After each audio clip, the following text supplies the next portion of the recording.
مردان سپورټ کمپلیکس کې د ضلعي انتظامیې په مرسته د خصوصي کسانو لپاره د سپورټس ګالا تابع شوې چې پکې د ټولې ضلعې 15 ټیمونو او 15 لوبغاړو برخه اخیستې وه. کمشنر مردان نثار احمد او ډي ایس او مردان ساجد افریدي د سپورټس ګالا په اړه صدارنګ ویلي دي. دا قسم چې مو دوله موقعه کوو الریډي د ان شاء الله چې د مردان بلکې د مو د صوبې څخه چې دا به د مو د پاکستان هم نامه روښانه کوي ځکه چې دوی کې زدا ټیلنټ ګورم چې د دو کوم دا ټیلنټ او دا سوچ مو کوم ولید نو دا د مو د روغ خلکو نه دو د نور ټیک دا په خو باندې معذور دي یا ژبه باندې معذور دي خو مازغو باندې معذور نه دي.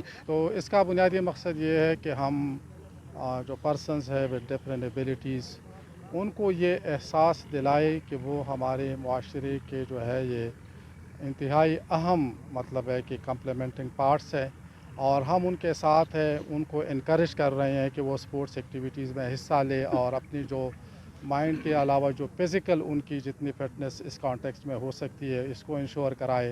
سپورټس ګالا کې برخه اخیستونکي لوبغاړو د ضلعي انتظامیې او ډي ایس او مردان مننه کړې ویلي دي د خصوصي کسانو لپاره دا رنګ پروګرامونه د اهمیت وړ دي. په دې کې زه خپل ویلچیر بیډمنټن او ویلچیر کرکټ پلیر یم.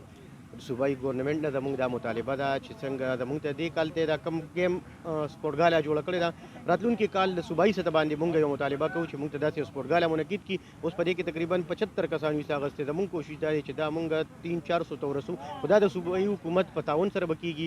دې کې 3 ګیمونه دي اوسو ان شاء الله کوشش او مطالبات دا دي چې شپږ وو ګیمونو پورې موږ دا ورسو چې د مردان کوم سپیشل پرسن دي چې هغه ګیدرینګ وشي هغه د خپل ډیسیبিলিټي احساس کمترې شکار نشي. موږ ګورنمنت ته ریکوست کوو چې دا قسمه اکټیویټي پکار ده ځکه پکار ده چې دا کم خلک تاسو نن وینې په دې ګراوند کې د دې یو په سلور باندې په کورونو کې کېد پراته دي چې اغروزي او وی ویني چې واقعي داسې خلک شته نو هغه ته توجه پکار دو سپورټ پکار دی هغه نه خپل ټیلنټ چې کم دی رو بزی ان شاء الله. سپورټس ګالا کې ویل چیر کرکټ، ویل چیر بیډمنټن او ویل چیر ریس مقابله تر سره شوې دي. د پروګرام په اخره کې مقابلو کې کامیاب لوبغاړو ته انعامونه او شیلډز هم ورکړل شوي دي. سونو پښتونخوا لپاره مردان ارشد علي خان.